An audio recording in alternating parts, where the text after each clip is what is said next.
So, and all of that is led by a board of directors who is headed by our able and honorable ambassador, Arikana Chihombori. She was the former AU ambassador to the United States, and she's joined us and she'll speak for a few minutes to give us her original welcome remarks. Madam Ambassador.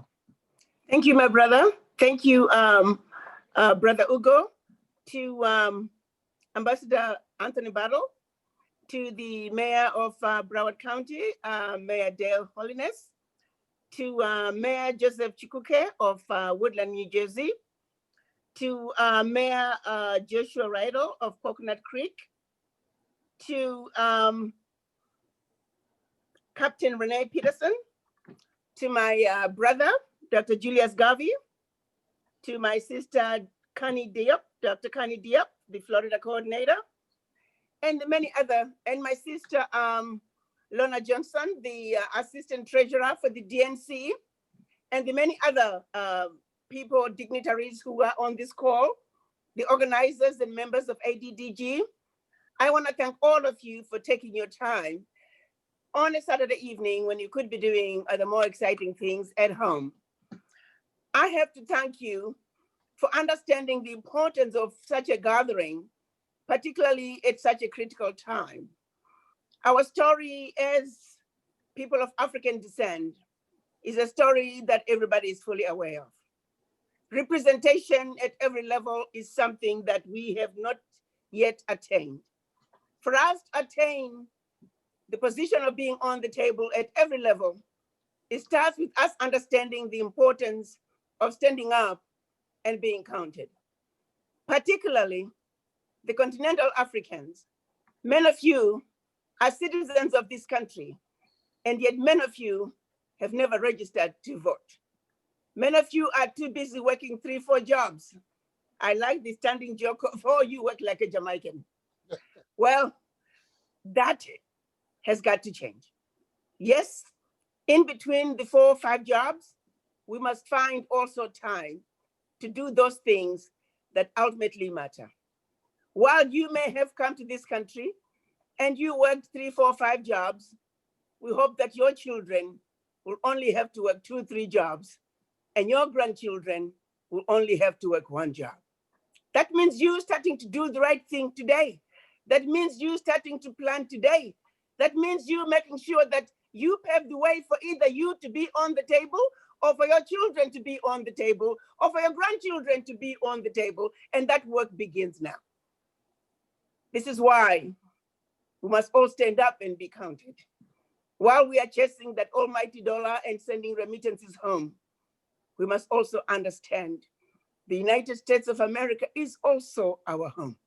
It is home to our children. It is home to our grandchildren. Let's not get lost in chasing the dollar and sending money home and forgetting that this too is your home.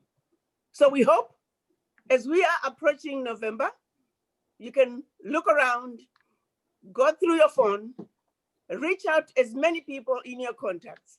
If they have not registered, encourage them to do so. If they've never heard about ADGG, please tell them about this very important organization. An organization that's going to make sure that we will never again be forgotten. What is going on in Africa, it is our responsibility to highlight those issues in this country. It is important that Africa be on the agenda of every conversation. It is important that we remind the United States that everything that the US could ever need is and can be found in Africa.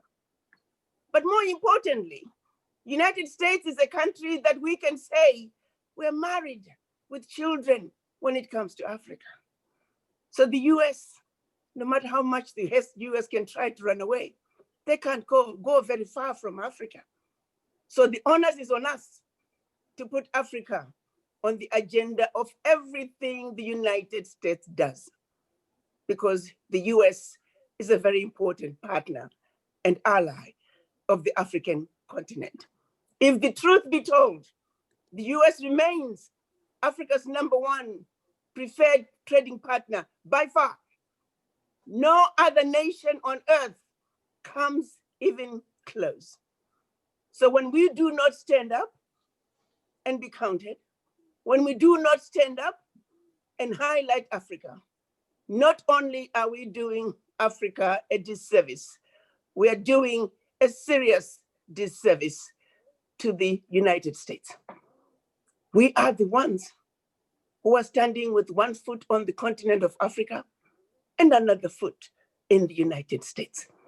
Who is better prepared to share with our American friends and our American new families the story about Africa and why we must work together?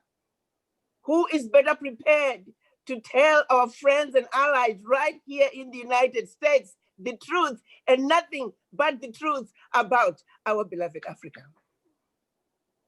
You say, allow me to share a story with you as to why you must participate, as to why you must get involved.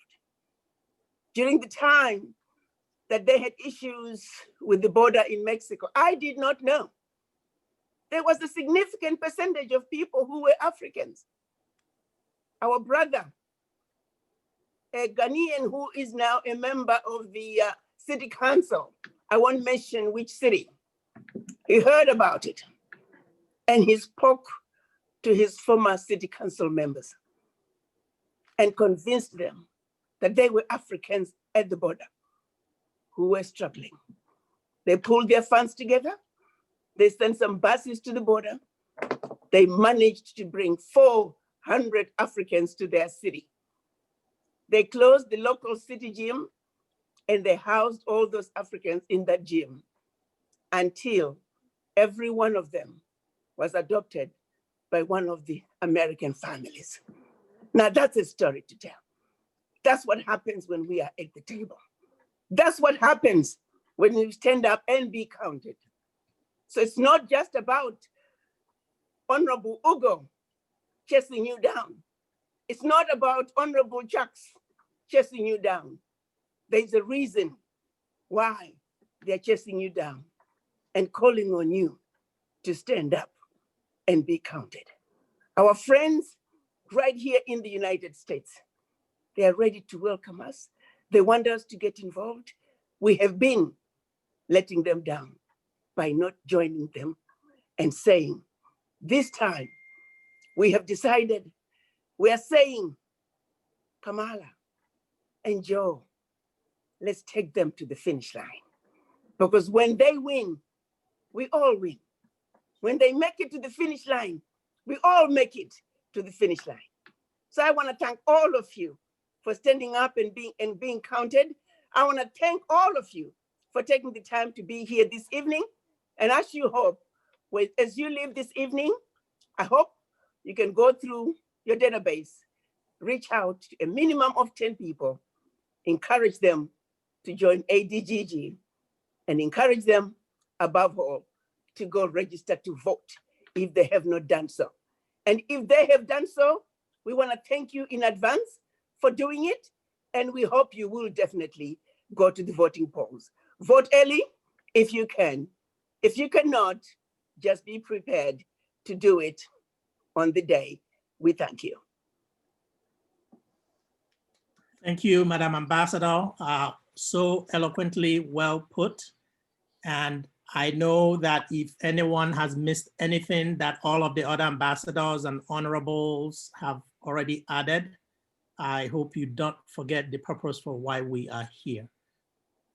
This is a rally that is intended to mobilize the African community, the African diaspora community, and the community of those who do not have seats at the table. ADGG is here to change that narrative.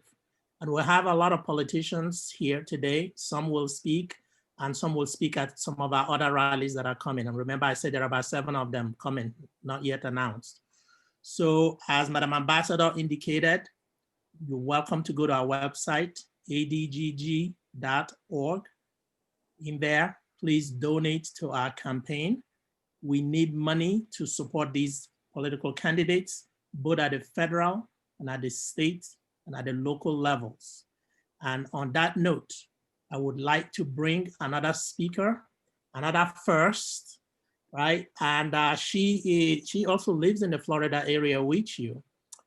She has over 40 years of experience, both in the education sector, in the social work sector, in the community organizing sector, and in the healthcare sector. So she comes with a wealth of knowledge.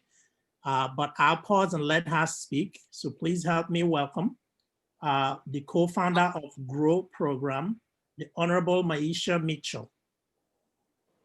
Ms. Mitchell.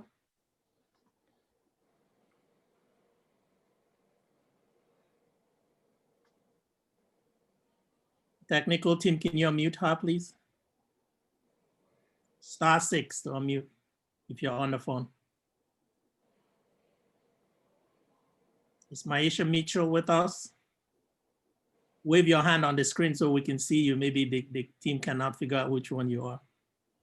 Yeah, there are so many of you signed up with your phone, so it's hard to tell when I have 10 different iPhones. Please always sign in with your name so we can always recognize you formally. All right, Kenny, if we cannot tell that she's here, we're just going to move on in the interest of time while we still have time. If she comes on board, we will recognize her later. At this point, let me go to another Floridian. She actually just finished running an election, so I know she is working real hard out there to mobilize the community. She is also one of us, part of the ADGG Florida chapter. She is no other than Miss Trisha Brown.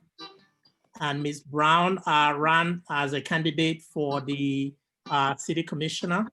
And please help me welcome Ms. Trish Brown. Hello, hi everyone. Hi. I guess again, I'm Trish Brown, and I'm a community organizing grassroots activist here in Tallahassee, Florida. And I have been doing community organizing, which is different from grassroots organizing, since 1998. And a little bit prior to that, I did some grassroots work with when Mandela was set free, and he did his tour across the United States and rallied in Boston, Massachusetts. I mobilized and organized University of Massachusetts, Springfield Technical Community College, AIC, American International College, and Mount Holyoke College, a women's college, to join with me in Boston to celebrate Mandela's freedom and the history in the making of trying to abolish apartheid. When I came to Tallahassee, it was not, like I said, it was like around 93 or so. But in 1998 is when I really started doing my community organizing work.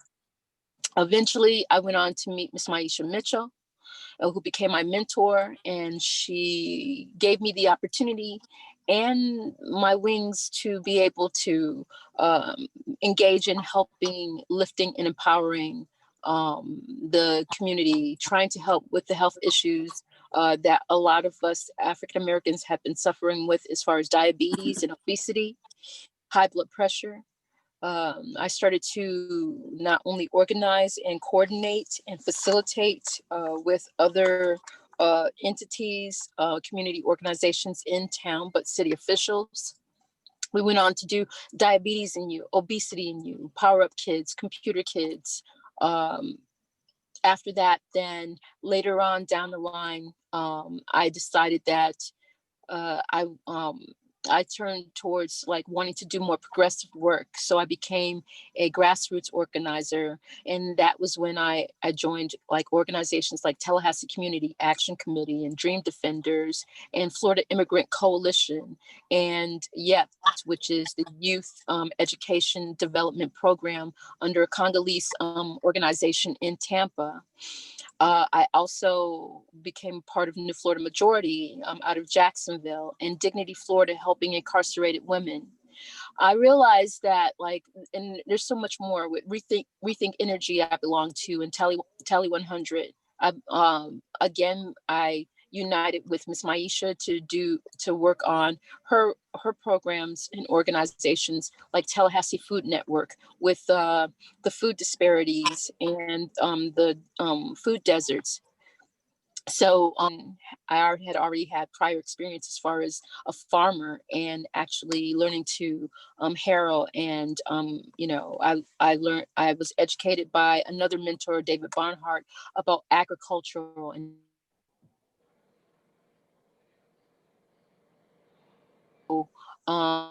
um, what it is to like grow natural and organic foods and develop uh, um, um, the fertilizers naturally without chemical.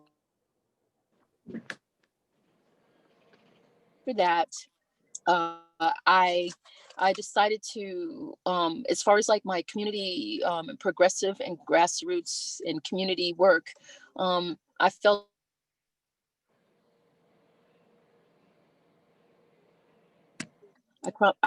I accomplished a great deal. And what it was is that when I joined Dignity Florida, it was when I started to learn about policy building and creating bills and ordinances, and actually put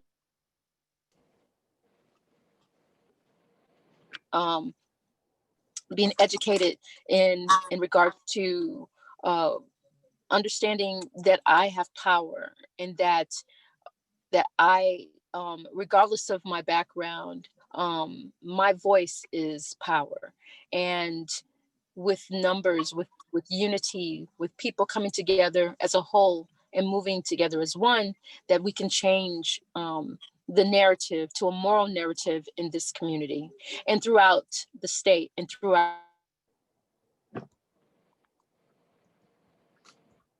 I saw that I was really making an accomplishment with the bills that like went through, like the Dignity Bill and the Tammy Jackson Bill, which protects incarcerated women from being treated and abused while incarcerated.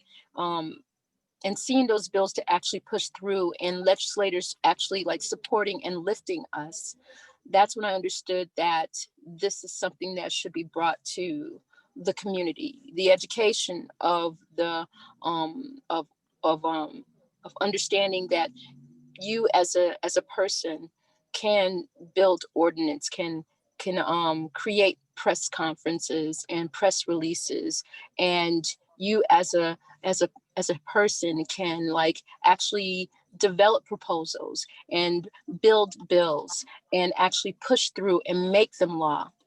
Thank you.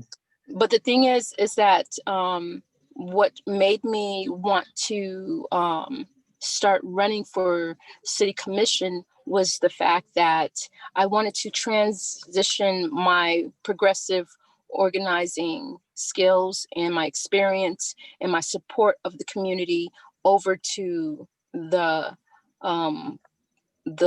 city official position.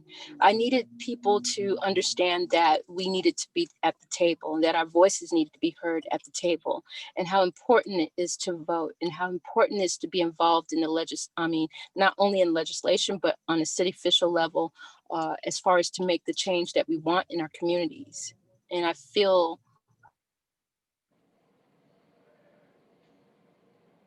All right, thank you, Ms. Brown. We thank you for joining us and for bringing your wealth of knowledge and being part of the ADGG team. One thing that I did not mention earlier was to let you know that ADGG has endorsed a few candidates so far, 3 of them. The first being the former Vice President Joe Biden. We have endorsed him. And Ms. Trish Brown is another person that we did endorse. And we also have another candidate in Colorado, Ms. Nikita Ricks, that we also endorsing out of Colorado. So more will come. The goal of ADGG is to endorse at the federal, state, and local level. And as we identify the candidates, we will do that. At this point, please help me welcome a local representative of the Democratic National Committee. The way we've structured these rallies is to have someone at the national level represent the DNC, but we also wanted the local state to also provide somebody to represent the state's local party. So representing the Florida State Democratic National Committee is no other than the Honorable Nikki Burns. She plays a major role in Florida for the DNC. So at this point, I would like to welcome Ms. Nikki Burns. Is she with us? Nikki? Connie, is Nikki here with us? I'm here. I think they had to unmute There me. she is. Oh, there she is. Welcome, welcome. Thank you. Thank you. Hello, everyone. I'm beyond excited to join you this evening. I am an individual who too just recently learned about this organization, and just this week, visiting your website and reviewing what you guys stand for has left me so inspired by this organization and what you guys are working to accomplish. I'm Nikki Barnes. I'm a statewide elected Democratic National Committee member living in Florida. I live in rural North Florida, in a small county called Wakulla, but Tallahassee is our closest big city. And I'm so thankful to be here, and I won't take up much of your time, but I want to echo some of the same sentiments that have been stated earlier this evening, and it's about representation, right? On the DNC, and being the youngest Black female representing Florida in the national level for our state, my interests are always those of Black people. They're always those to ensure that not only we are being acknowledged for what we bring to the table, but we are also being acknowledged for what we have yet to bring to the table if we seek the opportunity in these elections and win these races. Representation matters. If you want to galvanize a community, if you want to turn out new voters, if you want to grow a base of consistent voting populace, people have to see themselves on the ballot. That is one of the reasons why I am so excited to support Vice President Joe Biden and Senator Kamala Harris in their run for president and VP, because Kamala is us on the ballot. And it is so important that we are making our interests known. Black people, we're not monolith, right? We have priorities, there's policy things that we care about. And it's important to have an organization such as this that brings those issues and those conversations to the table. I come from a long line of Southern activists. My grandparents were in the civil rights movement. My mother did activism when she was in college. It is important that we are continuing to let our voices be heard. And I'll let you know, my grandmother told me when I was a little girl that you have to get your seat at the table. And if they will not extend an offer of a chair to you, you bring your own and tell them to scooch over. I am happy to see that this organization, ADGG, is bringing the chair and telling those that are at the table now to scooch over. It is time, beyond time, to ensure that representation is on the ballot. And if you are a candidate in Florida and you need additional assistance from myself, please feel free to reach out. And I will be joining this organization as a member. Thank you. Thank you, the Honorable Nikki Burns. We appreciate you. We're glad you're going to make yourself a part of us. We are looking for all the critical players, tall, short, big, small, light skin, dark skin, doesn't matter, male or female. If you're Black, you're an African, and we welcome you. So we're glad to have you. At this point, I will bring our final speaker, and then we will go into question and answer.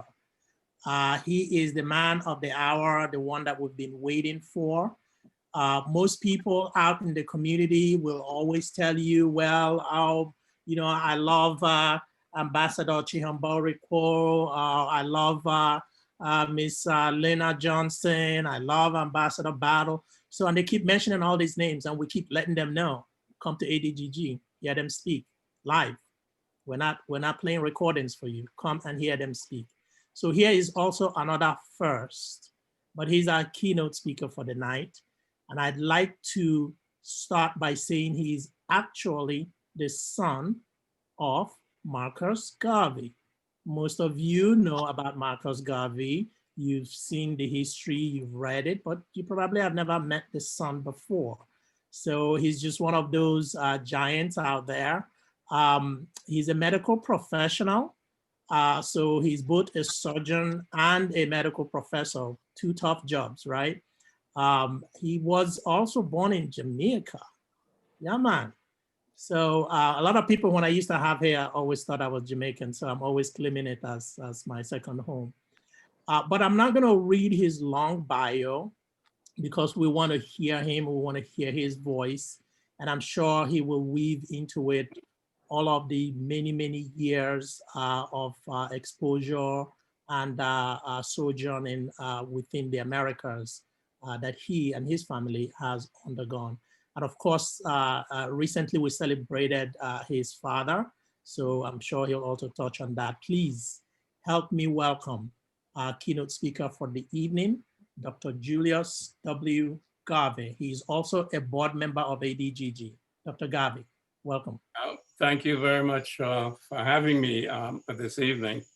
I don't think I can be a keynote speaker when I'm following Ambassador Chihambori.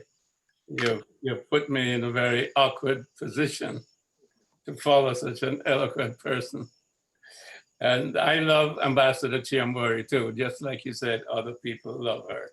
So it's indeed a pleasure to be on the same platform as the ambassador. And it's indeed a pleasure for me to be here with you all. You're hearing me well, is that correct? Yes, Yeah. very well. Okay, good, I'm happy. That's okay. But it's really good to be here with you. America is going through a very interesting phase, as the Chinese would say. Maybe we all live in interesting times, and we're living in interesting times. I think the first thing I want to put on the table is that, everybody in America is an immigrant. So no immigrant, whether they came yesterday or the day before that, has to feel in any way as a second-class citizen. It's only the Native Americans that can claim that they are original Americans. And this includes the president that we have, who is a couple of generations removed from Germany. So it's important for us to realize that the way in which America has been shaped by the immigrants. It was not shaped by the Native Americans. As a matter of fact, genocide was committed against them.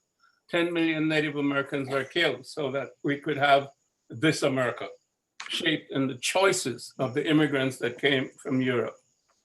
Now, we're immigrants. I'm from the Caribbean, from Jamaica to be specific. There are other immigrants from south of the border. There are immigrants from north of the border, from Europe and from Africa. So we're all immigrants. Now, we have to shape the type of America that we want. If we look at the history of America, we can see that it has been shaped by white supremacy, by and large, where the Black person, the African person, was considered as 2/3 of a human being, if he was considered that much at all. And he was worked to death after he was enslaved. Africans did not come here as slaves. We came here as kidnapped Africans, and then we were enslaved by a brutalized process. So we have to understand that that is part of the American history that we inherit as citizens of today, the genocide against the Native Americans, the enslavement of Africans who were kidnapped. and the privilege of whites within the society. Now, as citizens,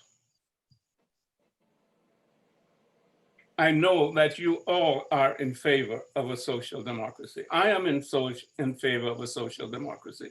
And basically what that means is a democracy that's a government for the people and by the people. This has not happened. We have seen now that we have an oligarchic government that is bought by the corporate structures in these United States. They are the greatest supporters, shall we say, of both parties, both the Democratic Party and the Republican Party. So one of the things we have to understand, we have our favorites, and definitely I will be choosing certainly Biden and Kamala Harris. But we have policies that we have to institute. So we're going to have to hold their feet to the fire. And this is what is important. We have to get out there and we have to vote. Yes, we do. And we have to vote for the right people. And we have to change the Senate and we have to change the House so that we have a good democratic representation. But then we have to have the people in there and we have to have access to these people that are going to carry out the policies that we want. And I'm talking now about policies that are going to benefit the middle class and the poorer people, the medium-sized business and the small businesses, not corporate America, which is overrepresented. And corporate America is only concerned about maximizing profit for owners and shareholders and paying excessive salaries to their management structure.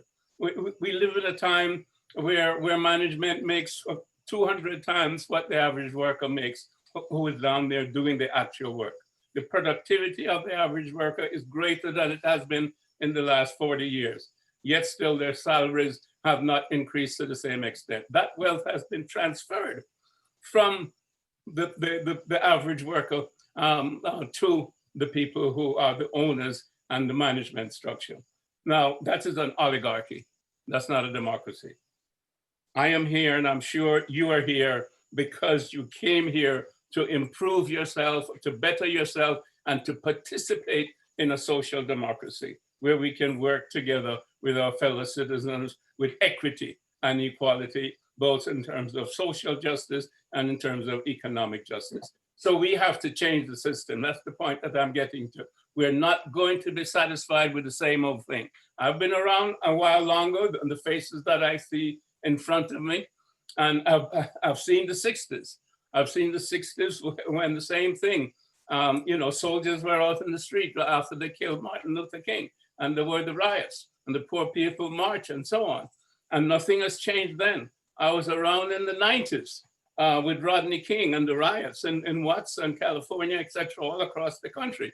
And nothing has changed since the 90s. And here we are with George Floyd out in the street with people kneeling on his neck and killing him, public murder. Now it's time for a change. I hope you agree with me. It's time for a change. The system has to change, and we have to change the system. If not now, when? If not us, who? There's nobody else that's going to change the system. It's up to us as good citizens in America to change the system that has benefited an oligarchy, that has benefited white privilege, but has not benefited the majority of the people. Even poor whites have suffered significantly. They're our brothers and sisters. We're not trying to do this alone. We're not saying it's just about Black people or brown people. No, it's about everybody who considers themselves American. So we have to have a better system. And this is why each and every one of you must learn the history of the system, how it has happened, how corporations have taken over and become actual citizens, so that have all of these benefits. And we need a system where the elections cannot be bought by corporations. We need the government to pay for elections, so that people really can vote in their choices. And the people who you vote in do not owe the corporations and the lobbyists and have to promulgate laws that benefit them at the expense of the people. This is what has been happening in the last 40 years. Things have gotten worse and worse and worse. Of course, you know what has happened in the last 4 years. That has also gotten worse in terms of the nakedness of the racism and the oligarchy. And you can see what happened after 2008 with that particular recession where the banks were bailed out. The government money went to the banks, okay? And they get off scot-free, but who had to pay back the treasury? It was the taxpayer. And then what have we had? We've had tax cuts, tax cuts, tax cuts for the rich. And therefore the middle class and the poor have been paying more in terms of payroll taxes, and they have been the ones supporting everything. And if you look at it, what is happening now in terms of COVID, when massive amounts of money are being voted by the government to shore up the economy, where is it gone? It has gone to the corporations, the big tech companies, etc. And if you look at the stock market, it's going crazy. You know who owns 90% of the shares in the stock market? 10% of the richest people in America. That's where the wealth is. That's why you have so many jobless, so many unemployed, but yet still the stock market is going through the roof. This is wrong. And we have to change that. And we have to get out there and vote. We have to inform all of our colleagues. We have to talk politics. That's what good citizenship is. We have to talk to each other. As I think you do, as Dr. Chiambori said, we have to call up 10 people. Well, let's call up 20. You know, let's keep calling and let's keep talking, talk to our neighbors. And we not only have to register to vote, we have to go and vote, we have to help people to go and vote. And then we have to have our committees that are now going to shape the agenda that we want in terms of how our communities are going to develop and how we are actually going to build back better. And we have to have hold Joe Biden and Kamala Harris's feet to the fire. So it's a beginning process. And ADGG, I'm proud to be a part of you. And I'm proud of the work that you've done so far. And I'm with you all the way. Thank you so much. Thank you so much, Dr. Garvey. And we appreciate you making our time from your busy schedule to join us. We are now going to go into our question and answer session. Before we do so, I wanted to make sure I alert anyone that has joined us late. You can go to our website at adgg.org. And on that site, you will get more details about the organization. And as well as we want to invite you to donate to our campaign fund. And we have the link posted in the chat section. So now that we're going into the question and answer session, let me also briefly make sure that everybody knows your question should be posted on the chat section so that we can see it and then address it. And I would like to use this opportunity while you're typing your question up in the chat section to recognize and just say welcome to our sister that wasn't here briefly when we were calling her.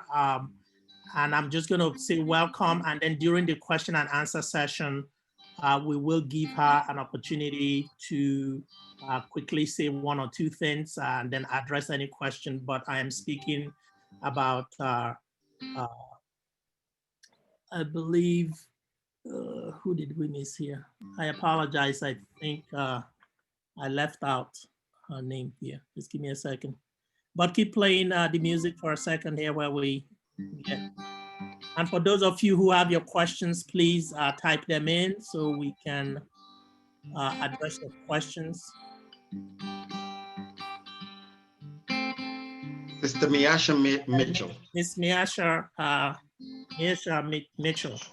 Yeah, so Maisha had joined us, but we will have her say any of the greetings during the question and answer.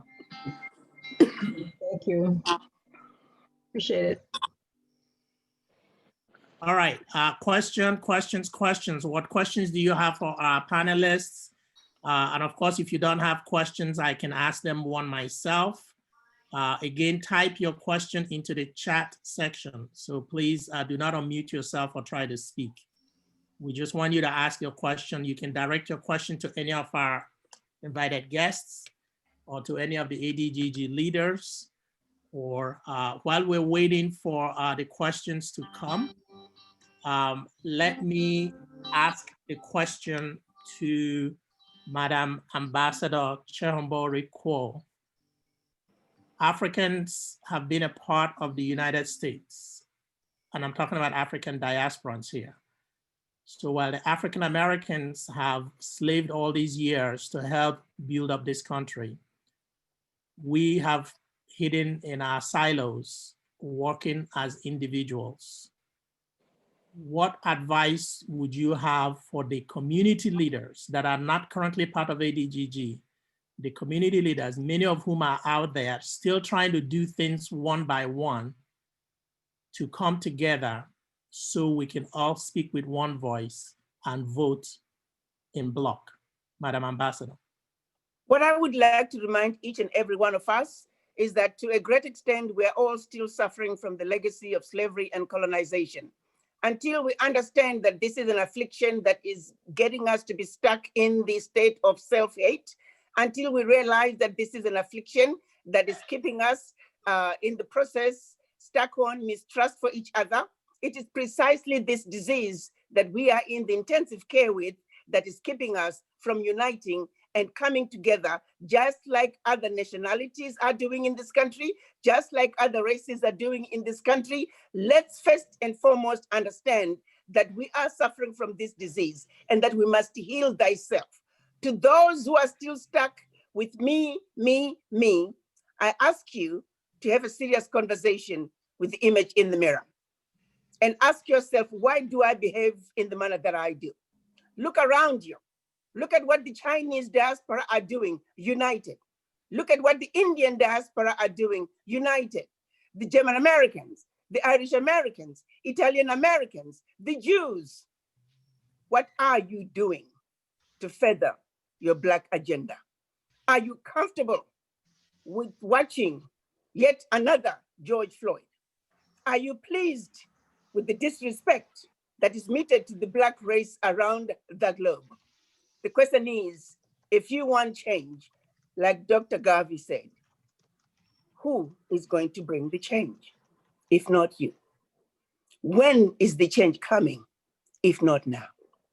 ADGG is calling you. ADGG is paving the way to say, grab your seat, take that folding chair, ask them to scoot over. This is your time. It is your time to make a difference. The difference is only going to come when we speak with one voice. We're going to throw a better punch with a fist than with a finger. If you do not come to the table, if you do not come and bring your brick, this house that we try to build is not going to be built. You have a responsibility. If you don't do it for yourself, do it for your children, your grandchildren, and generations to come. Look around you. Learn from other nationalities and other races. You owe it to the Black race. Stand up and be counted. Belong. Thank you, Madam Ambassador. We've received our first question from Cece Ferguson. She wanted to know how ADGG goes about endorsing candidates and what are the criteria and what are the rules for endorsing those candidates. In a nutshell, I will answer that question that ADGG's process of endorsement follows an internal procedure that we have in place, and it involves ADGG leaders, the chapter coordinator for the state where that candidate that needs to be endorsed comes from, as well as certain other stakeholders. It is an open and transparent process. But that's the summary. If you want details, we can reach out to you offline. Thank you. Next question comes from Ms. Tinude. And the question is, how is ADGG related to ADDI? I will call on the president and CEO, Mr. Ugo Nwokoro, the Honorable Nwokoro, to respond to that. Thank you, Mr. Moderator, and thank you for that question. Madam Ambassador, you're well spoken. Thank you as always. ADDG is in partnership with ADDI. ADDI, for those who don't know the full meaning of that acronym, is African Diaspora Development Institute, founded and by Honorable Chairman of ADDG. So while ADDI focuses on projects in Africa and bringing investment to Africa, holding the presidents and heads of state of Africa accountable for when they are looking for expertise abroad. They look at ADDI, and ADDI taps into African diaspora. So ADDI and ADDG work hand in hand to make sure that African diaspora expertise is utilized in Africa. So while ADDG focuses on grooming, educate, empower, and elect African diaspora. I hope that answers the question. Thank you, sir. Next question. Let's see, the next question here is from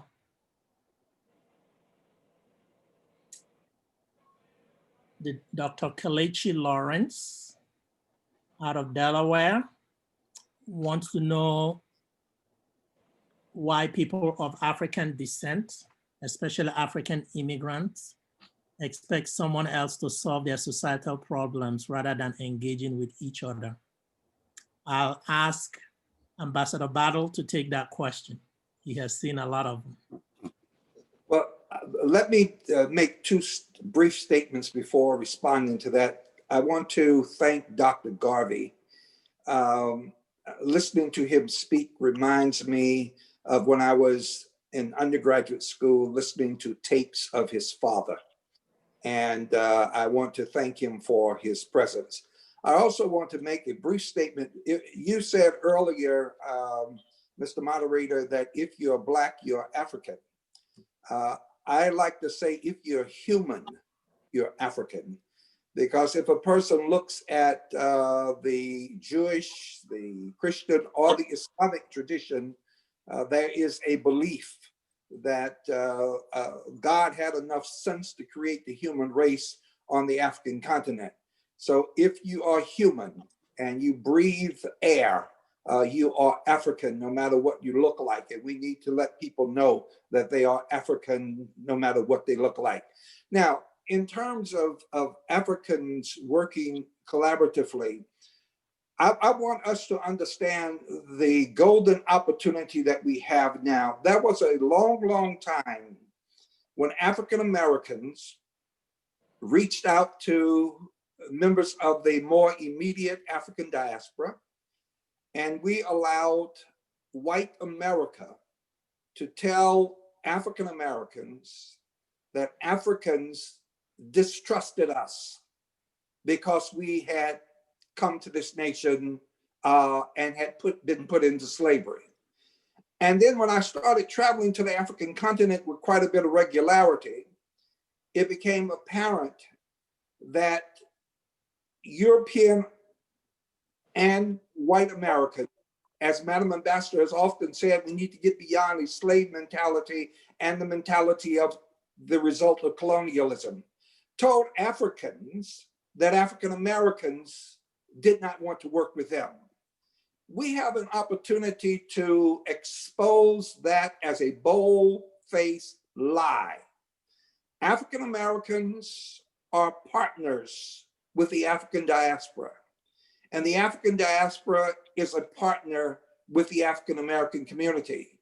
And if we can forge that partnership, not only in terms of elections, but in terms of thinking together and demanding good education, great education, good opportunity, all around, good jobs, being able to live anywhere we choose to live, there will be no other group in this nation more powerful and more strong than a unified African diaspora and a unified African American community walking hand in hand, shoulder to shoulder. And at the same time, then reaching out to other people who have similar issues that we have faced. And interestingly enough, poor white communities have been facing some of the same kind of disadvantages that some African American communities have faced. We can build a partnership more powerful than anything that anyone can imagine. So golden opportunity, golden moment for Wakanda to take place. with African diaspora leadership and African Americans working together. And who cares who came here first? Who cares who came here second? And we now know where our African heritage comes from. So we are brothers and sisters, one with the other. Let's face the world as brothers and sisters, one with the other, shoulder to shoulder. Mr. Moderator, can I add something to what the ambassador just said? Thank you, Ambassador Battle. Yes, Honorable Ogunwokoro. Yes, that's exactly what ADGG is here to solve, that problem, that partnership. And that is why ADDG is the only organization in the world that we know of that is uniting all people of African descent, whether they are African Americans, African Caribbeans, African Europeans, African Chinese, it doesn't matter. ADDG is uniting all of us so that we can form that missing partnership, so that we can educate ourselves together, empower each other, and elect each other. And like the Ambassador Battle said, if we do that, there will be no other organization in the whole world that will be as powerful as this organization that we're talking about.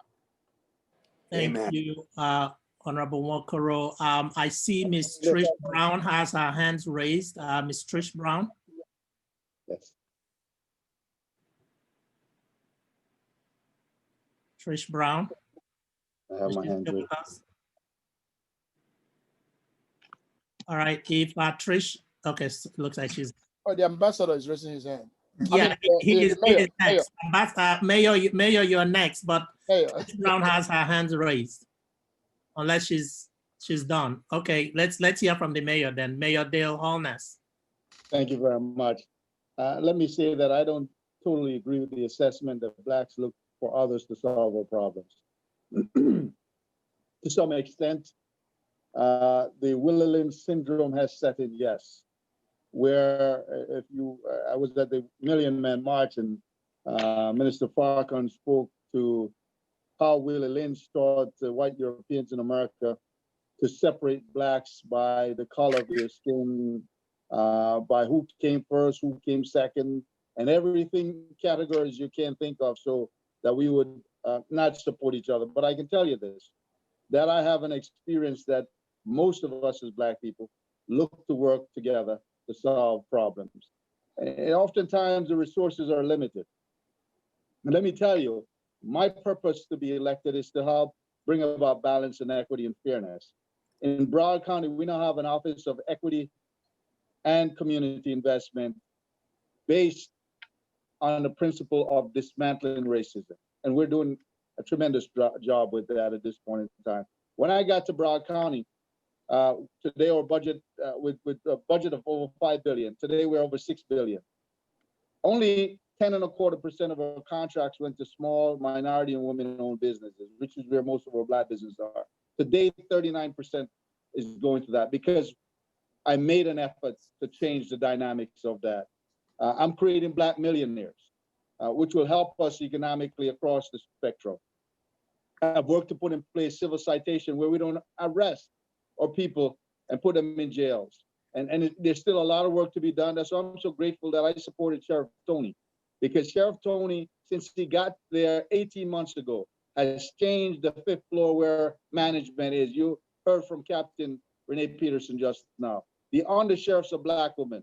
Every person who wears a gun reports to is a Black man. The person in charge of HR is a Black man.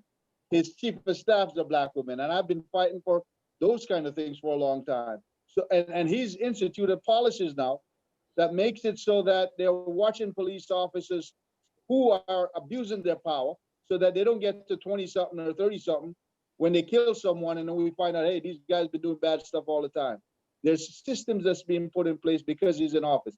And that is why it's so important, the work that ADGG does, to empower us to be in a place where our lived experience can guide us towards making decisions and putting policies in place that change the dynamics that exist in this country.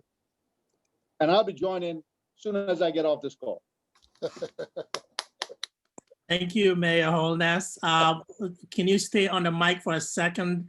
Captain Peterson wanted you to clarify the question. I think there was a question you were trying to ask her, and she wants you to ask that question openly. So what I'd probably say is that Captain Peterson can speak more to what I said about what Sheriff Tony is doing. She could amplify what I just said. You know, I got chastised because I endorsed him early. And there's some people who say, well, you know, it was put in by a Republican. Well, I say to them, well, what difference does it make? The job he's doing now is what matters. So it was a very tough, very, very highly contested election. To the extent that even my daughter was on the other side, that I had to say you're wrong. And she's an adult now, so she can, of course, choose her side. But we were able to prevail because we fought hard enough to get to where we were about 2% above the other candidates. Go ahead, Captain Renee Peterson. Thank you, Mayor. And I would like to follow up. It's one thing to look in the window of an organization and say what you think is going on. I'm in the organization.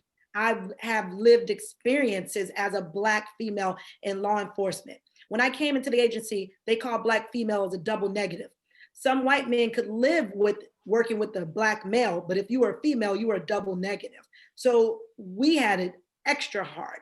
So when Sheriff Tony came into office, one of the things that engaging the community, trying to get the messaging out there, and Mayor Holness was very bold. He is not telling you any lies.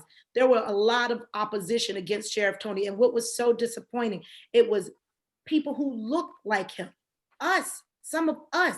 And when they told me who they were supporting, it wasn't that I didn't like the other candidate. I knew the other candidate. He was our previous sheriff. But when I asked, why do you like him? I'm telling you what this person is doing. And some of the answers that I got from people in our community, which we have to change the mindset, was, oh, you know, he used to give us 7 bicycles at our program, or, you know, they drop off turkeys. And what I told some of these people, I have twin daughters that are 4 years old. I give my daughters in the morning sometimes 3 M&Ms. If they put on their shoes, get dressed and hurry up and go to school, right? At the end of the day, I'm paying such a small price for a peace of mind. And if you are willing to sell your vote for some turkeys and some bicycles and leave a system in place that is so racist, you're selling your soul. You are totally not even coming nowhere near. You are the problem. And I will say, I saw that and it was so disappointing. And I took away from that, how can I not look at this person and feel judgmental? What I decided to do is I decided to educate. I decided to talk about them. What's more important, those 7 bicycles, or if your nephew's walking down the street and someone stops him and he's brutalized because the system's in place, but you can't see the forest for the trees because you're worried about the 7 bicycles and the turkeys. So I think education is so important. I can tell you, he came into our agency and he put a lot of people in place, and a lot of people didn't like how he got there. The vehicle that he used to get there was a Republican, and he came in there and he absolutely has done a lot for people who are minorities. So don't get so focused on some of the things. My thing is, what are you doing when you hold this seat? What are you doing for the people that look like you? And if you're just looking for my vote and you get it, and you don't do what you're supposed to do, shame on you, because organizations like this should come for you and hold you accountable and kick you out and say, who's next? That is what we have to do. I have learned to be bold and speak freely. I can honestly tell you I didn't speak this way because I just thought that if I train hard and prove myself, I realized if Oprah could walk in a store and she's on television and they won't sell her an expensive purse, I'm done with proving myself. We need to take up space and let them know we're here and what we came for, and let them know our vote is not a joke. So I can back up everything and co-sign what Mayor Holness said, and I'm super energized and happy to be here with you all. Thank you, Captain Peterson. We have a few more questions to go. So please, again, post all your questions in the chat section so that, and I know we're almost running out of time, but there is a question for, and I'll ask Honorable Lena M. Johnson to take this question, and then Ambassador Battle to follow up. It's a 2-part question. How does the, sorry, this question came from Lady T. Thompson. And the question is, how does the funding and the debt that is owed to the United Nations by the United States impact its policy for the African diaspora? Honorable Lorna M. Johnson, please. Is she still with us? *6 to unmute. All right, if she's not, I will have, I think she's still there. I think she's muted. Technical team, can you unmute Ms. Johnson, please? Lorna M. Johnson.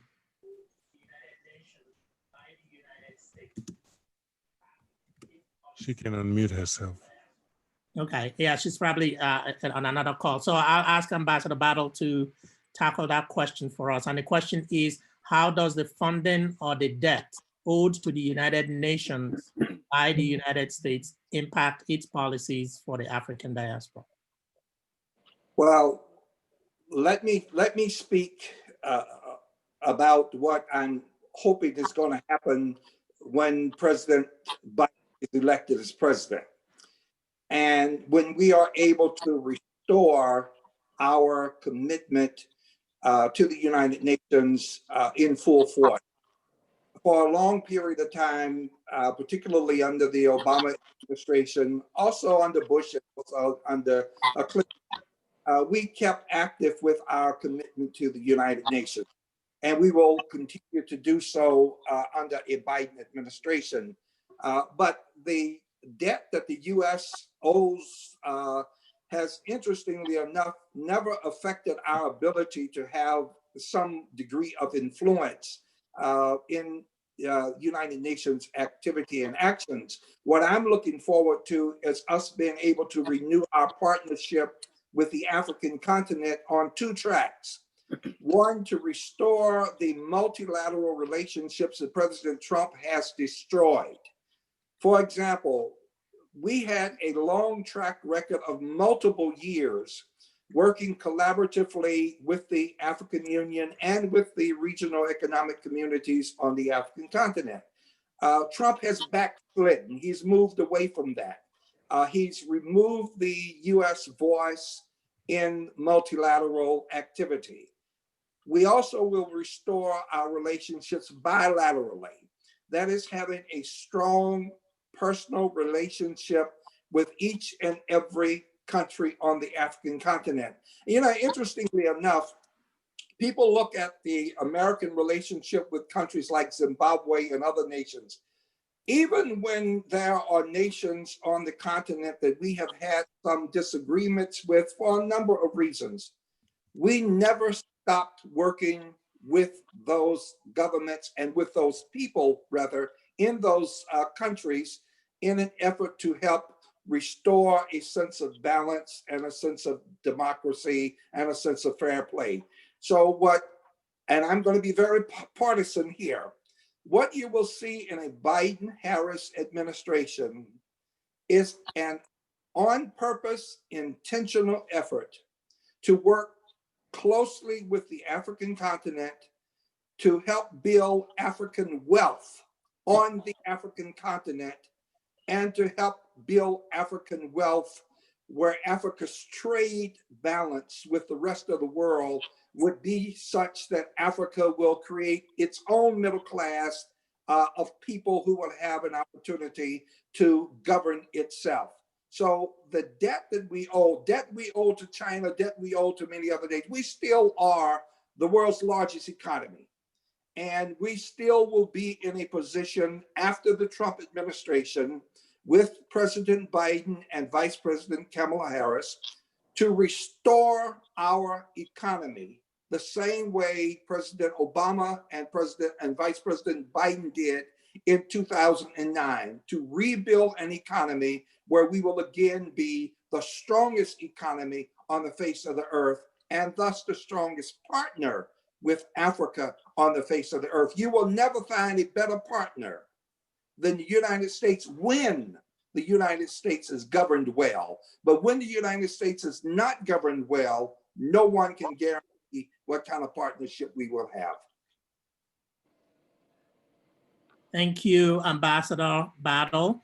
We'll go to the next question. So we'll take a few more questions and we'll begin to wrap up. The next questions here is regarding what specific policies does the Biden-Harris campaign have that is in favor of Africa? And I'll say any of you can take that question. Ambassador Battle, I'll begin with you since you were the last speaker. Yeah, one of the very first things we want to see done in a Biden-Harris administration is a review and renewal of U.S. relationship with the African continent, again, multilaterally and bilaterally, and a restoration of what was started under President Obama. And interestingly enough, what President Obama did was he built on something that Clinton had done. Clinton was the first president of the United States to bring together all of the foreign ministers from the African continent. President Obama was the first US president to bring together all of the heads of state, presidents and prime ministers from the African continent, except three who were not able to come. Well, four, because the president of Liberia could not come because of Ebola, but we understood that.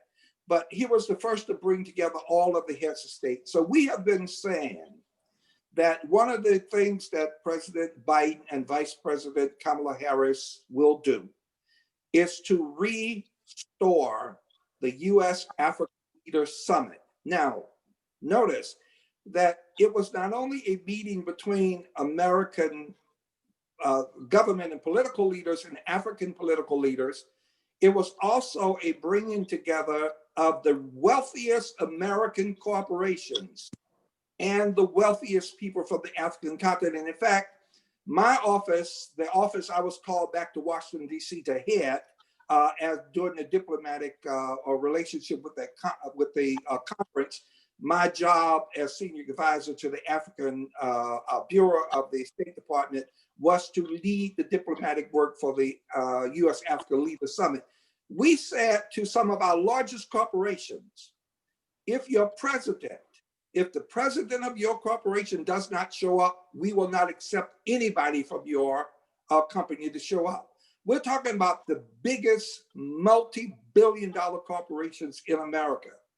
And they asked, well, why is that the case? And my response was, if we bring an African president and an African prime minister and an African wealthy person to the table, and you can't bring your president to the table, then we don't want you to show up, because we think that African heads of state and African wealth is worthy of the president of your corporation.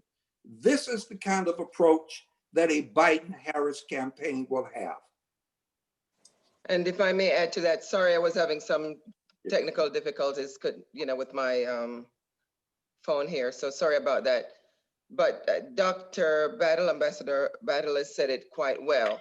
One thing you must understand that the world is basically experiencing the same thing at the same time. And us being the superpower that we always we still have a lot of control as to what we're able to do and not do. And even though the current government, what we have to do is make sure that we get out and vote, get everybody to vote, and that we have a change in government. Once we have a change in government, everything is going to go back to where it was and better.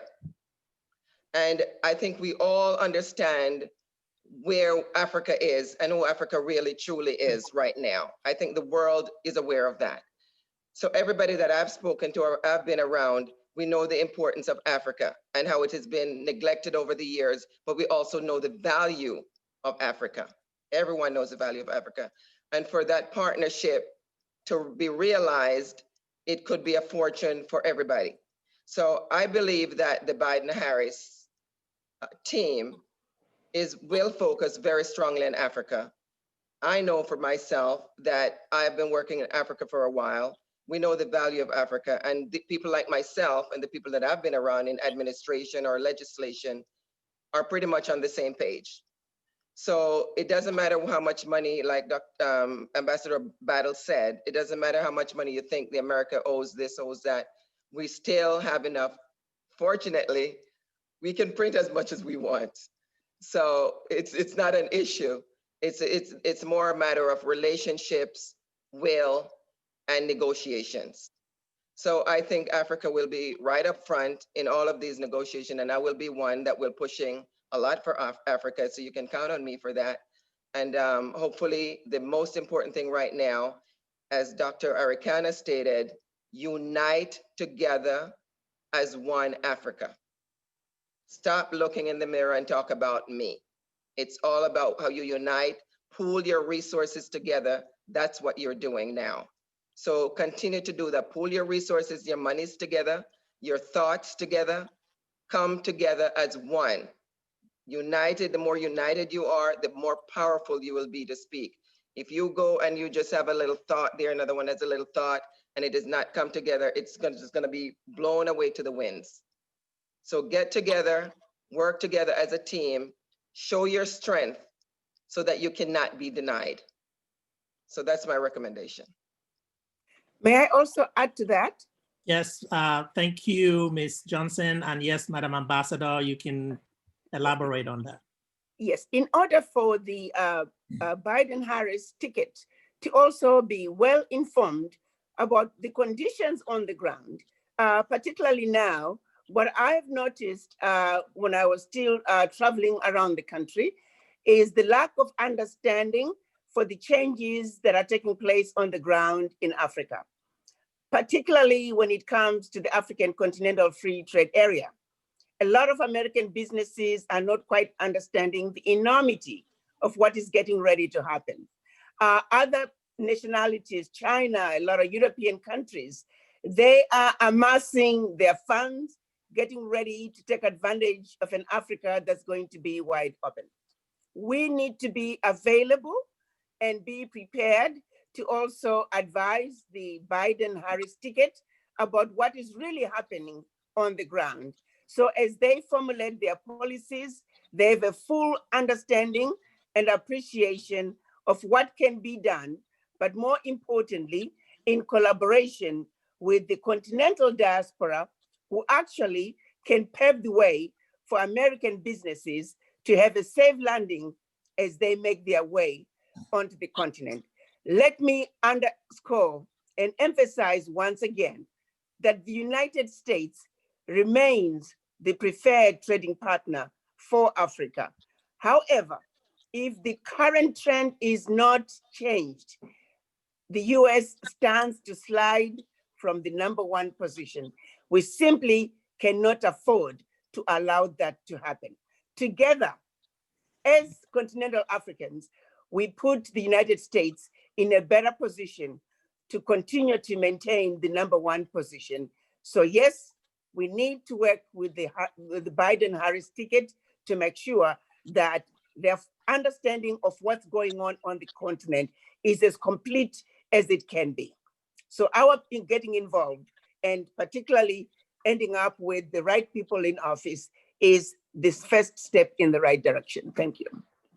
Let me add one more thing to that. Thank you, Madam Ambassador. Yes, sir, Ambassador Battle.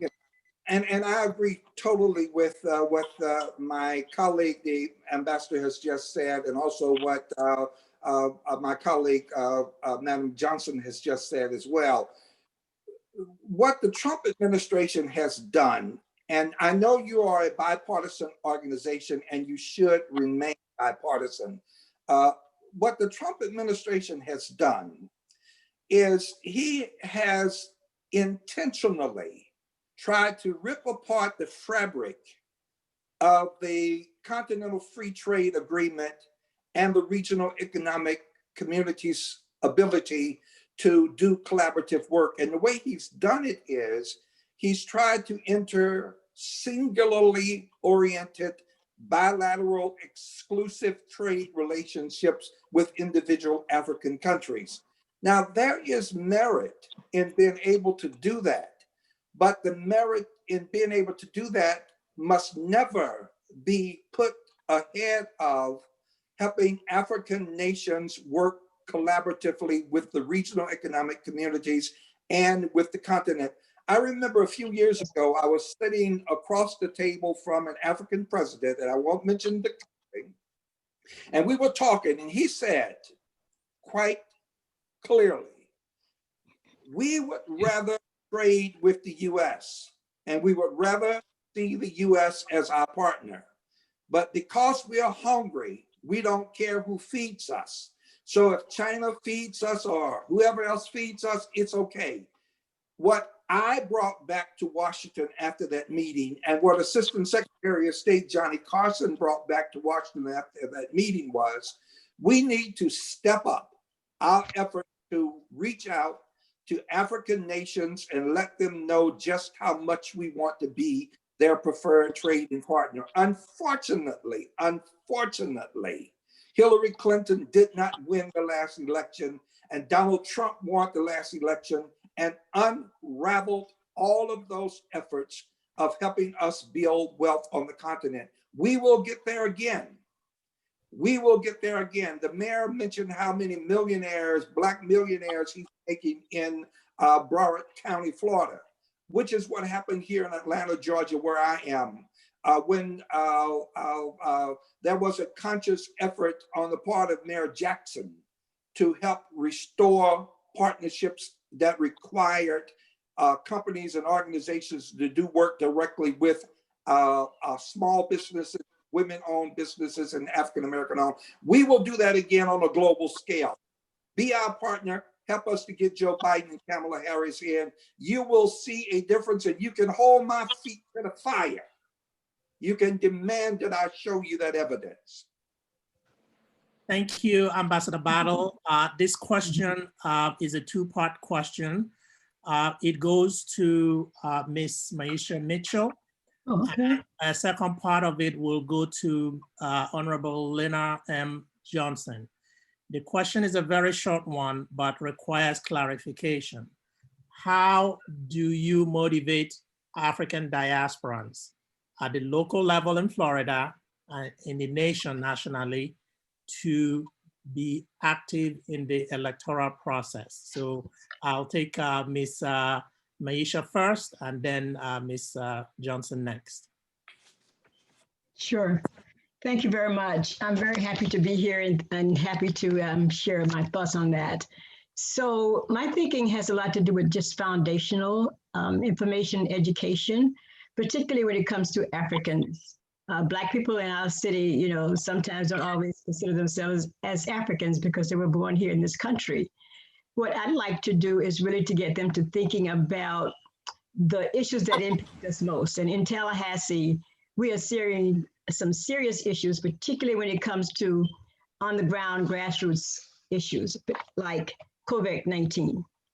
32304 has the highest poverty area designated by the state of Florida and an impact for reading for children at the 3rd grade level.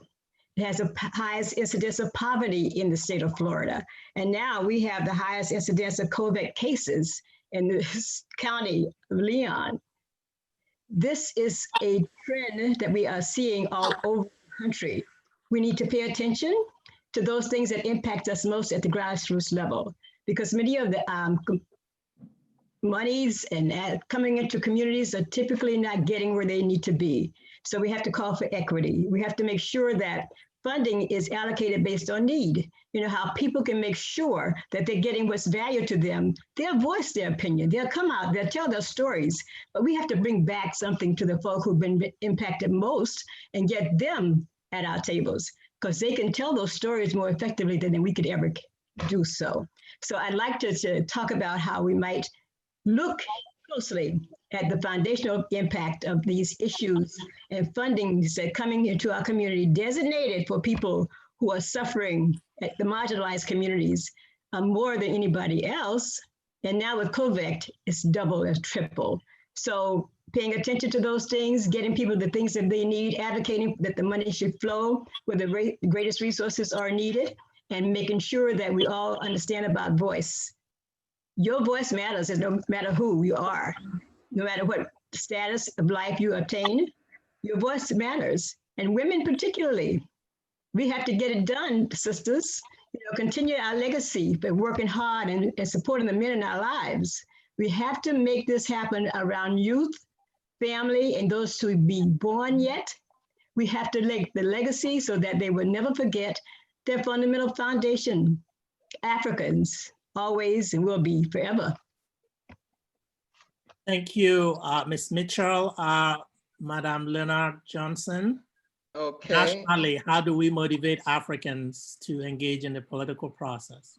I think you're doing it right here, right now. And as a matter of fact, I just was talking with someone today, and we're starting an organization to, and what you maybe want to do in your organization is come up with a plan to make sure a certain amount of people are registered within your diaspora to vote, to be involved. So you get different small groups and have them be team leaders or ambassadors, call them, give them, designated nice names that they may like, and that will motivate them, and let them be responsible for certain areas to get certain amount of people registered to vote. So that's a way of getting them involved. And then also in raising money, we are not able to get out knocking doors anymore. So you may want to find out your organization within your area where the numbers are, and you can get phone numbers from your different organizations within the DNC to be able to make phone calls from home. And of course, the young people are the ones that are more challenging to reach out to. So have the young people reach out to young people and making sure that they're involved.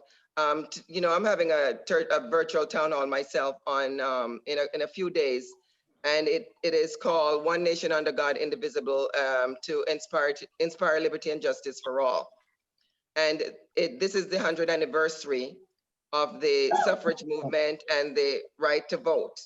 This is something that our forefathers and women have fought, died, and all kinds of stuff, gone through a lot of hoops for.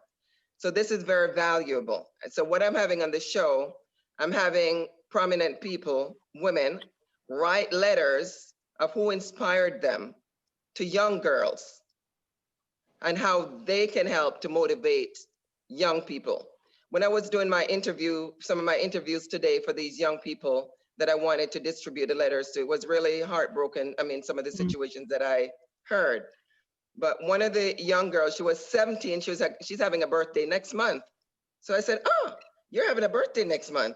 That means you will be eligible to vote. You're gonna be 18. So what I did, I made her an ambassador. I said, you'll be an ambassador for all your classmates or all the people within your circle. She asked me, but she said, I said, why aren't you registered? She said she didn't know how. So I said, okay, I want you to go find out how and come back with me with the answer tonight or tomorrow. Let me know what one need to do in order to register to vote, because I wanted her to do some work and I wanted her to try to figure it out. So she's gonna go back, and then I'll make her an ambassador to go and educate her peers to register and vote. So whatever little creative things that you can come up with within your organization, that's what you need to do. And I think you're doing the right thing right now. You're starting from someplace by organizing yourselves and getting together as a group. And from that, you branch out. And I think, we'll get it done. Thank you, Ms. Johnson. Mr. Can I Mudley, weigh in on add that? something to that? Let's let the lady speak first and then the president. What we have to do is, when it comes down to like getting youth involved on a local level, because there's a few things, there's a holistic like umbrella of issues. I mean, answers that have to, things that need to be addressed. The first thing is that we need to start in infusing politics as far as like history as far as politics, and understanding the politics on the local level as well as on a national level with our children. So we need to like implement political history and the political process into our school systems. Educate kids about the politics educate kids about policies, educate kids about how to vote, what it is to run, explain bills, how to like process this. The other thing is that when it comes down to the community and wanting the vote, you have to like put in poverty impacted people to the forefront, because 65% of even my community are all poverty impacted. What a lot of people in our community are having a struggle with is wondering why there is no equity being put back into the community. No investment in people. People are investing in profit over people. People are investing in corporations over people. There's no bottom-up investment. It's all capital as far as like corporations that are being invested in. Other countries have made the mistake of investing in corporations and not investing in people. So the thing is that we have to like start from the bottom up, educate not only our children, but we have to educate the people within our communities about the politics, the people that are running. A lot of people do a guessing game when it comes down to like choosing officials, even with the legislators and even with the presidents. The thing is that what we need to do is like design brochures that give the pros and cons of people as far as like who our elected officials are, those candidates that are running, pros and cons of them. And not to say this, but the thing is that we have to change the language when it comes down to reaching out to people on the ground. All right, thank you so much, Ms. Brown. Mr. President, please be short. We only have a few more minutes left and still quite a lot of questions. But Mr. President, Honorable Nwokoro. Yes, I'm going to be very short. I just want to add to, how the then in 2014, the then candidate Mayor Baraka now was able to be successful. What he did was, or what we did was get Africans involved in the campaign and have Africans go to Africans to talk to them. So when Africans see their own kind, we went to churches, mosques, places of social gathering and all that, see the candidate eat the food and African food. The jollof rice always catches them. And then when he won, and then he appointed Africans, myself as a deputy mayor, so Africans love that. And somebody, he appointed a judge to an African. Africans love that. They like to see their own kind. They like to see that we belong. We are on the seat where decisions are made. So that way, these people, 2 years down the line, they were asking me, when is the mayor running for re-election? I want to contribute to his campaign. Because you've made them to have a sense of belief. The Ambassador Battle talked about the distrust. Once you get them involved, sit at the table, sit at where decisions are made, Africans will definitely get involved. They are now registering, they're now asking me, when is, stuff like, when is he running for re-election and all that stuff. So that's how you do it.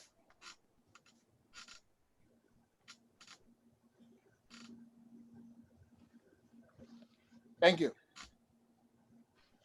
Are we having technical issue now? Are we there? Yeah, we can hear you. Oh, okay. I'm done. All right. Thank you, Honorable Nwokoro. Yeah, I think my mute button was engaged and it's not unengaging. So the next question has to do with it's a question for regarding how ADGG is liaising or plans to bring on the smaller organizations. What I will do is set that question aside. I know we're running late. We can take that question on with the person asking it. If you haven't visited our website, please go. You will see how we intend to embrace other smaller groups. But the goal is to bring them all on board and work with them. We're not asking you to quit what you're doing, but to do that. This other question here has to do with Biden-Harris campaign. how are they going to reassure the community that there will not be another military or covert intervention in politics for any of the African nations? So I'll ask Ambassador Battle to take this, even though this is not, this is more of a military policy, but the reference here is Benghazi and Libya. How can we ensure that the US, the Biden-Harris administration will not engage in a similar effort? Ambassador Battle.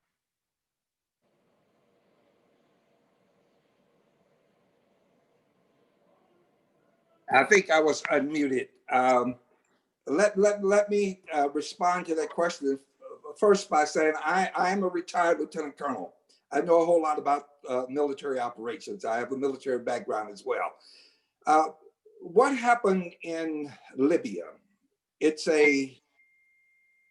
will take a whole night to explain what happened in Libya, but I will be brief. The transitional government that was established after Gaddafi fell was put in place in part because of a long antagonism between Tripoli and Benghazi that was years and years and years in the making. For a long period of time, the US, other nations, along with the United Nations and the African Union, had been watching what was beginning to unfold in Libya. And there was a strong effort to reach a peaceful resolution. When Gaddafi, who I happen to have met, and I had visited Libya before he fell. I'd been to Tripoli and traveled throughout Libya. When Gaddafi's son said, began to utter threats against Libyan citizens, there was an effort on the part of the African Union to intervene and to have a peaceful resolution for a long period of time. There were some in the international community who felt that if they had waited too long to intervene, there may have been a mass slaughter of some Libyan citizens. Now, no one can ever prove a negative. So it's difficult to prove that that would or would not have happened, but that was one of the things that was in process. So the efforts to engage in Libya were originally intended to provide for an opportunity for the avoidance of a potential slaughter. Notice the US has never engaged militarily on the African continent without being either in partnership with a United Nations effort or in partnership with an now African Union effort, but prior to that in partnership with an individual African nation.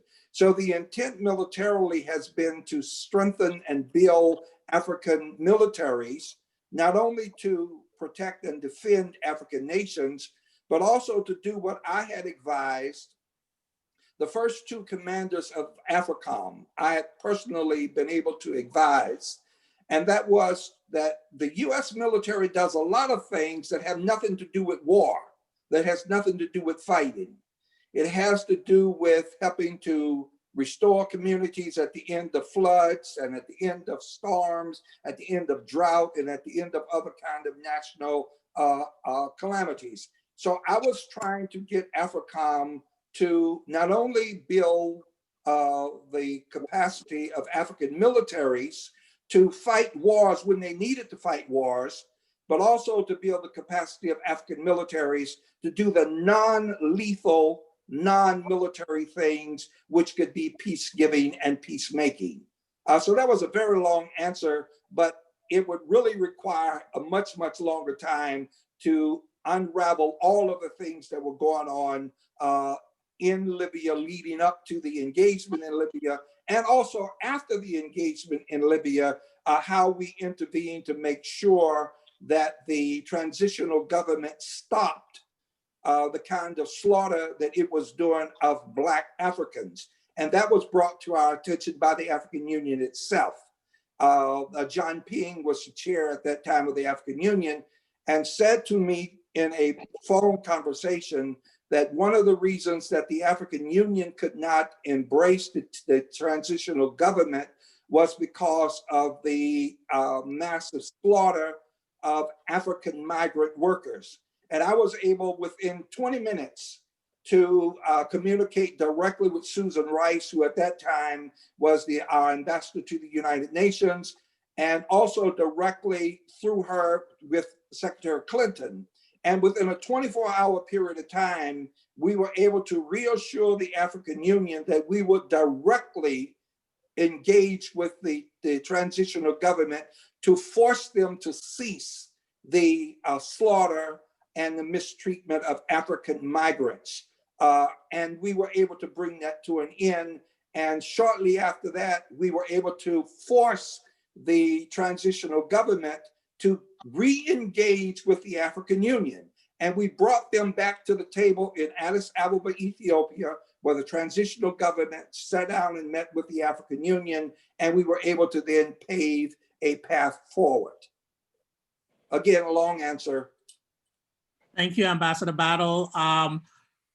This question is for Ambassador Arikana Chihambori Quo. This question is coming from Florence Ebuchalam. The question is that there is a dire need for the US to change its policy at the US consulates in Africa. How do we go about doing that? It depends on what policies that the question is referring to. Can they be more specific? Travel policies, those types. Well, again, it depends on what travel policies. In this particular case, there are some countries.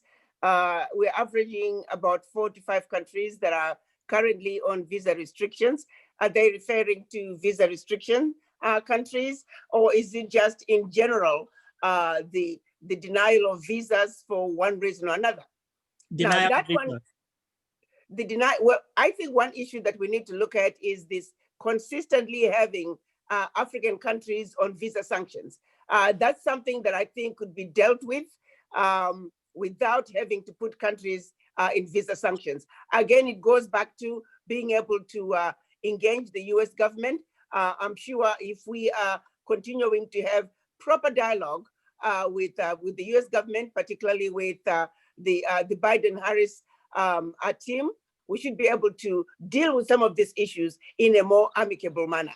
Now, the other issue of, I think the biggest problem, and I can tell you, I don't think President Biden and Vice President Kamala, at this point, of course, nominees, they're not aware of what really is going on. For example, the fact that many people are submitting their applications, paying their fees, and 100% of the time, visas are denied and the funds are never, there's no refund. And if you have to apply again, you have to pay yet another fee. Those are issues I think we can deal with it at the State Department level. Again, it goes back to our being able to have conversations and really let them know how unfair this system is. It's a lot of money. The embassies are collecting these monies. I really think if somebody pays $300 for a visa, they really shouldn't have to pay again if they have to reapply for whatever reason. So there are some things that are happening. How much of it has to do with the current administration policies, I do not know. But I can say one thing, it didn't used to be that way when President Obama or the Clintons were in office.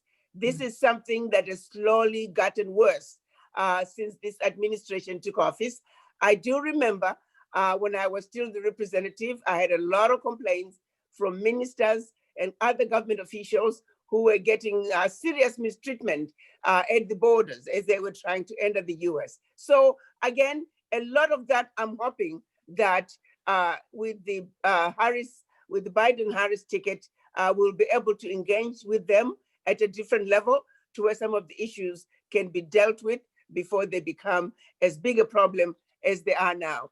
The issue of the application fees and denial of visas at a massive scale, it needs to be looked into. And so the proper dialogue will help us get that message across to whoever is going to be the next head of state. So it starts with dialogue and making sure that we have people in the right positions who are listening to us. And that is precisely why we are here today. Thank you, Madam Ambassador. Winding down here to some of the last question. The next question here is about, let me see.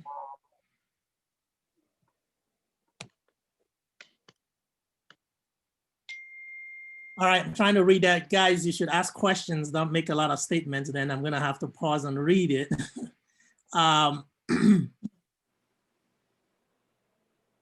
So there's a question about if the Biden team intends to or plans to forgive student loan. The short answer to that question is go to the Biden website. He has a list of things he plans to do.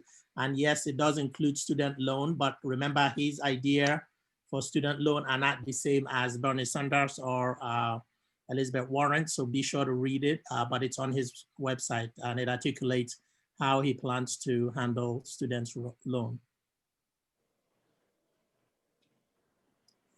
All right, what we are going to do next is we're gonna play a 30-second video and I'll bring on our Florida chapter coordinator to bid you good night. So we'll play a 30-second video, so please just remain on your seat and watch the video, and then our chapter coordinator will do the closing remarks. Media team.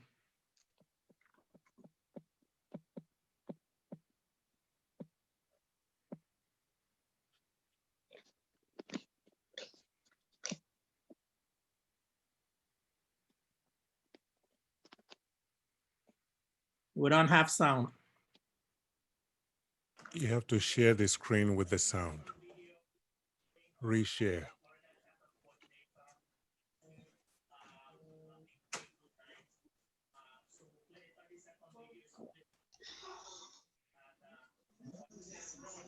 Unshare and then redo it.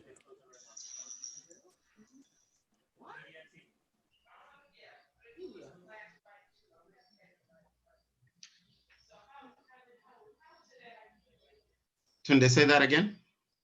Unshare it. Then while you share it, below there's a point where you have to share sound. So unshare your screen. Now, just yes.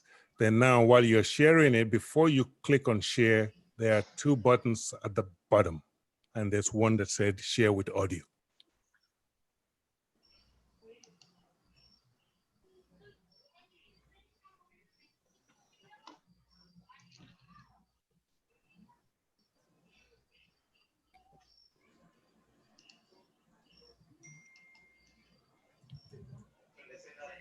All right, at this point, let me invite Dr. Kani Diop to do the closing remarks. Chief GGK, you'll stand down. We'll go ahead and get Kani Diop to do the closing remarks. Folks have been waiting and they've been waiting patiently. We want to thank everyone for joining us. Kani Diop, please. You're on mute.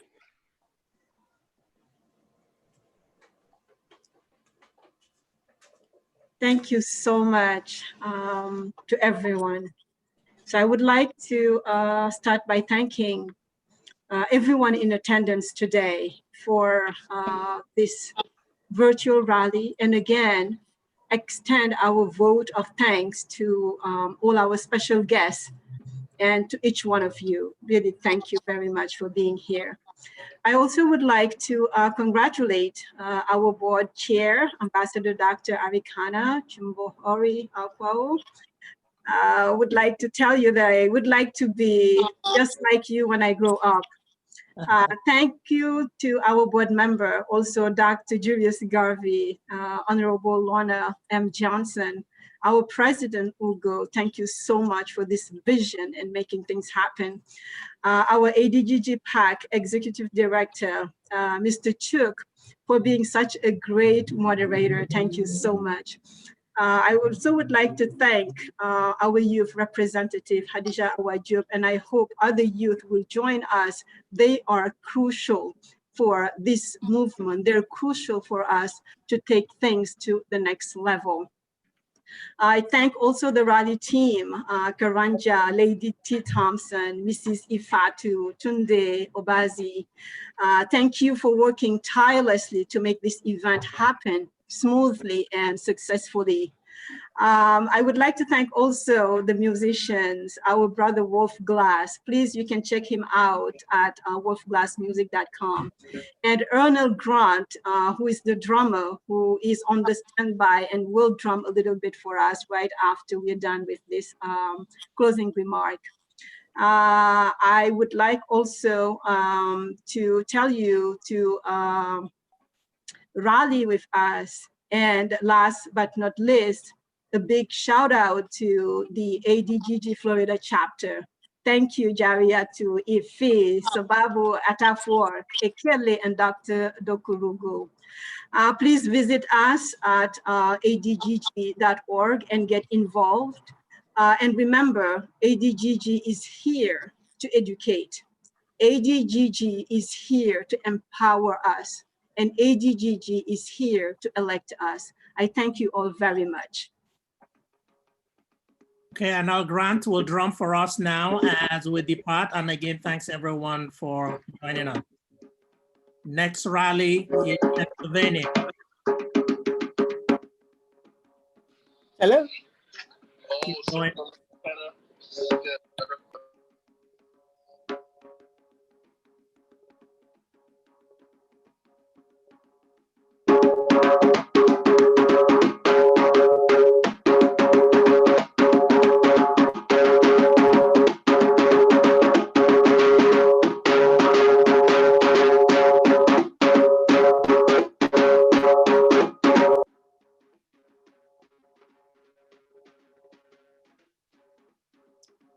Right, thank you. Okay, Mr. Walker.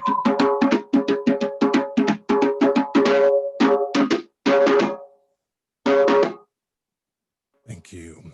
You can go to addg.org. If you love what you just saw, to donate, show your support, show that you love this evening, and make Florida proud. And I can play the video out as we go out. Okay. Thank you so much. America is in crisis, gasping for air. Racism, police brutality unabated, COVID-19 is on rampage, and corruption smells. Americans are worried, but there's still hope for a just, fair, prosperous, and democratic America on November 3rd, 2020. That's why African Diaspora for Good Governance Political Action Committee hails Kamala Harris, a mother and Black woman with grit. With Joe Biden, we will rebuild America better. So, let's rise and vote like our lives depend on it for Biden-Harris 2020. Support African Diaspora for Good Governance Political Action Committee today. www.adggpac.org. Great job, guys. Thank you all. Have a good night. We'll see you in Pennsylvania next weekend. Sorry, sorry, in 2 weeks. Not next weekend, but in 2 weeks.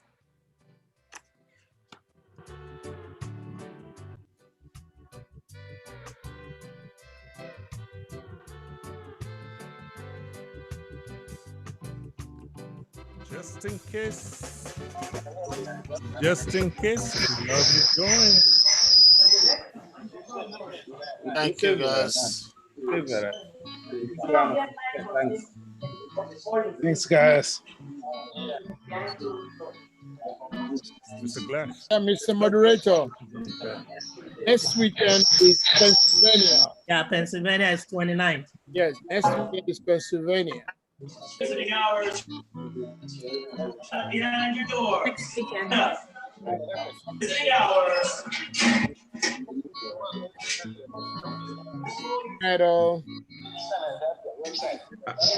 I'll remute everyone, but everyone has the ability to unmute themselves. Somebody get multiple mic. Everyone can unmute themselves.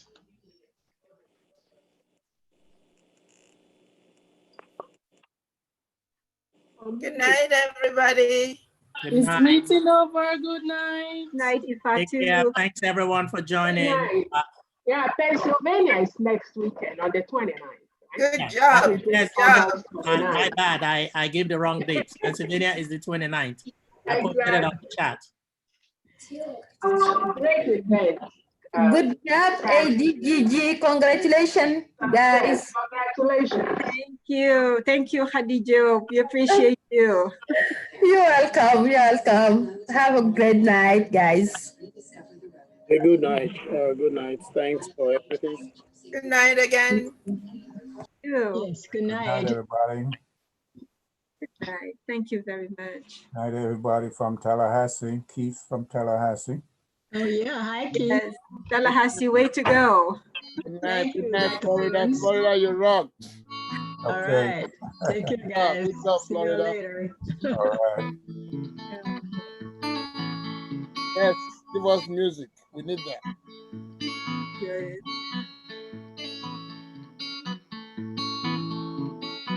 And thank you, Peter, for being here. And thank you for being part of us too, Peter Nyangi.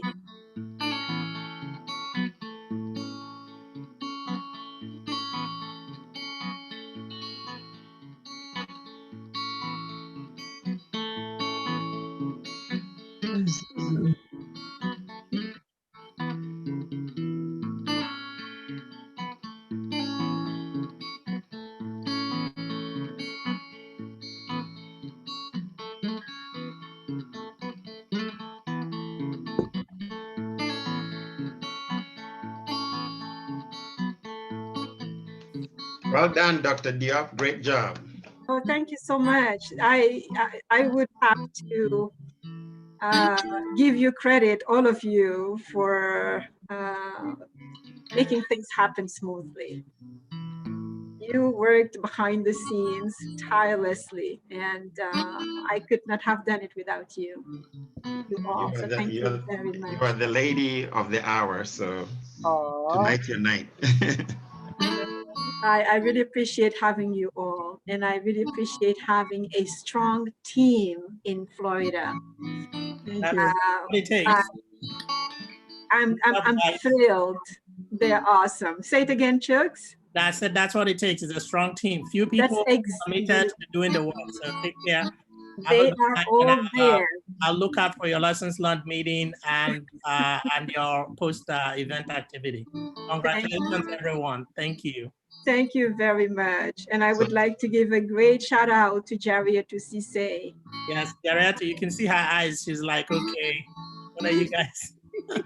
I'm just listening to Zach. I've been listening to Zach play guitar for 25 years. Oh, wow. That is so nice. Yeah. Up on his website. Definitely. Yeah. All right. Good night, everyone. Good night. Good night, all. Stan has been challenged in Pennsylvania. I hope he's ready. Aisha, thank you so much. We didn't get a chance to meet, but I appreciate having you on this platform. And I hopefully look forward to meeting you in Florida. Yes, ma'am. Yes, indeed. Thank you very much. Good night. Good night.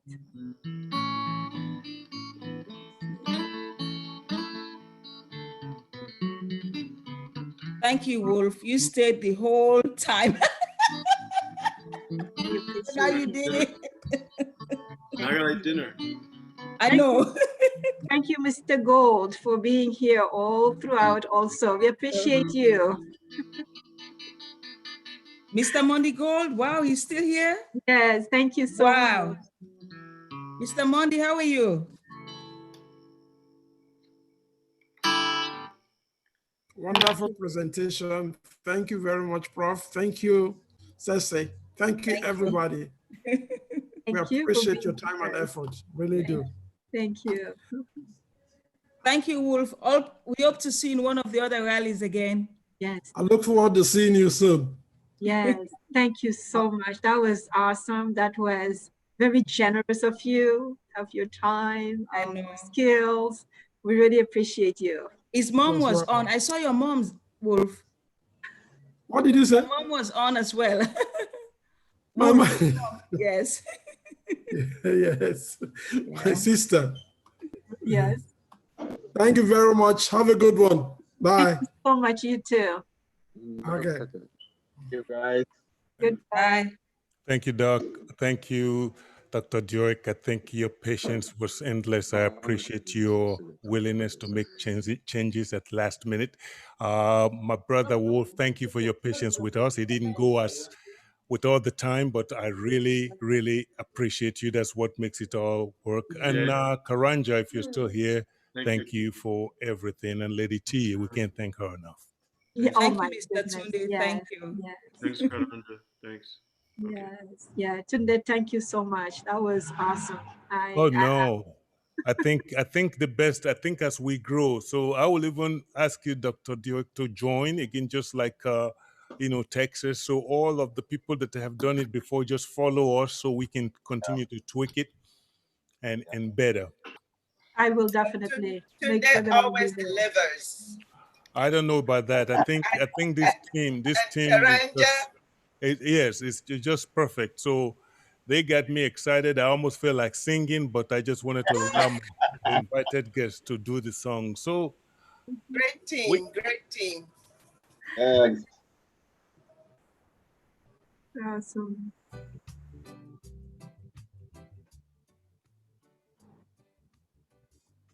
I think we're done. I think so. Yes, we're done. Can you hold? I just need to, I want to save all these chat stuff before you copy. There we go. Yes, thank you so much. Yes, I'm good now. Yes, I'm good. All right. Thank you so much, all. Well, this looks so good. It looks like we just want to stay. Where's Karanja? I don't see him anymore. I think Karanja left. Oh, but then how come this is still going on? Because you're on? Because I'm still, yes. Okay. He left leaving this on. So I was just waiting for you to say close it down. Okay, so thank you so much, Tunde. I appreciate you. I appreciate you too. Thank you, Jaria, too. And bye, Thank you, everyone Fanta, else. for joining us. I know you're busy. Fanta, thank you. Yes, Fanta, thank you so much. And Chuma, thank you also. I see Fanta Maggie. is the Somerset's county coordinator. Awesome. I look forward to meeting you. She is packing the crowd. Awesome. Thank you. Hi, Maggie.